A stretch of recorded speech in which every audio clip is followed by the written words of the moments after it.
এখন আমরা শ্বসনের পর্যায় নিয়ে আলোচনা করব। তো শ্বসনের পর্যায়ে দুটি, একটা হচ্ছে বহিঃশ্বসন, একটা হচ্ছে অন্তঃশ্বসন। বহিঃশ্বসন কোনটা? আমরা যে বাইরে থেকে অক্সিজেন নিচ্ছি, তাই না? দেহের বাইরে থেকে অক্সিজেন প্রবেশ করছে কোথায়? আমাদের ফুসফুসে।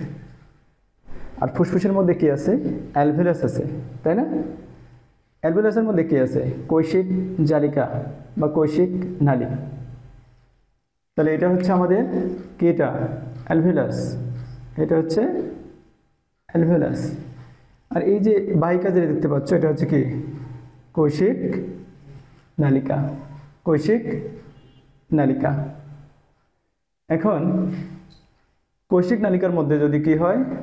কার্বন ডাই অক্সাইড থাকে, আর ফুসফুসের মধ্যে কি থাকে?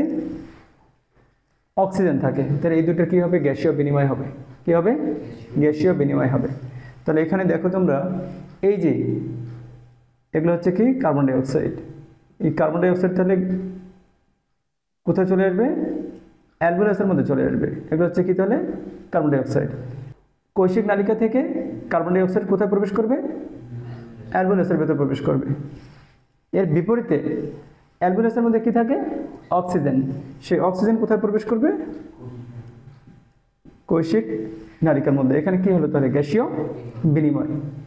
এই যে গ্যাসীয় বিনিময় যেটা হলো অ্যালভিউলাস এবং কৈশিক নালিকার মধ্যে, এটাকে বলা হয় বহিঃশ্বসন। এবার আসি আমরা অন্তঃশ্বসন কি। তাহলে অক্সিজেন কোথায় চলে আসলো? এখানে আমরা দেখলাম কৈশিক নালিকার মধ্যে। এই অক্সিজেন যাবে কোথায়? কোষের মধ্যে যাবে। তাহলে আমরা যদি ধরে নিই এটা হচ্ছে একটা কি? কোষ, আর এটা হচ্ছে কৈশিক নালিকা। তাহলে এটা যদি সেল বা কোষ হয়, আর এটা যদি কি হয়? কৈশিক